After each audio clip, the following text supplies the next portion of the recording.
নীলফামারীর জলঢাকা পৌরসভার মেয়র পদে উপনির্বাচনের ভোট কিছুক্ষণের মধ্যেই। এ নিয়ে আরও জানাতে সরাসরি যোগ দিচ্ছেন আমাদের সহকর্মী রায়হান সবুক্তগিন। রায়হান, নির্বাচনের পরিস্থিতি কেমন দেখছেন এবং আইনশৃঙ্খলা পরিস্থিতি কেমন? ধন্যবাদ শোভন। আমরা এই মুহূর্তে দাঁড়িয়ে রয়েছি জলঢাকা পৌরসভার দুন্দিবাড়ি সরকারি প্রাথমিক বিদ্যালয়ে। এখানে ভোটের যে একটা সাজ রব, সেই সাজ ব্যাপারটা আমি আসলে সকাল থেকেই এখানে লক্ষ্য করেছি।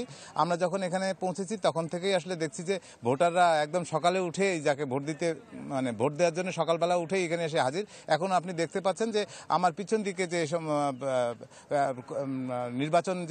নির্বাচন সংশ্লিষ্ট যে সমস্ত কর্মকর্তা তারা রয়েছেন, তাদের সঙ্গে সঙ্গে প্রচুর পরিমাণ ভোটারও কিন্তু এখানে এবং আশেপাশে রাস্তাঘাটে এসে উপস্থিত হয়েছেন।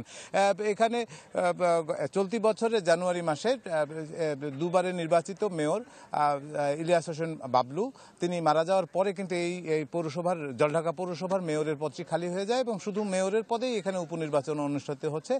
এবারে এখানে 37,191 জন ভোটার আসলে তাদের প্রার্থী নির্বাচন, তাদের মনোনীত ব্যক্তিকে নির্বাচন করবেন মেয়র হিসাবে। 3 জন প্রার্থী এখানে লড়ছেন। এখানে একজন জামাতের সমর্থিত একজন প্রার্থী রয়েছেন, বিএনপি সমর্থিত একজন প্রার্থী রয়েছেন এবং আওয়ামী লীগ সমর্থিত একজন। যদিও এটি তো কোনো দলীয় ভোট নয়, কিন্তু তবুও এখানে ভোটের যে সাজরব সেটি রয়েছে। 18টি কেন্দ্রে ভোট হচ্ছে।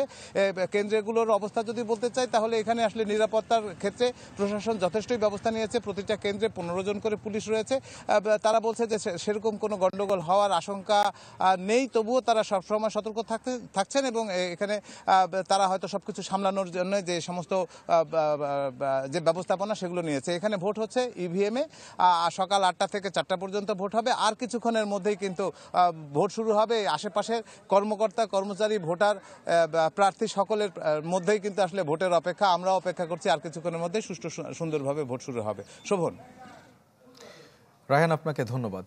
দর্শক, নীলফামারীর মেয়র উপনির্বাচনের খবর জানাচ্ছিলেন সহকর্মী রায়হান সবুক্তগিন।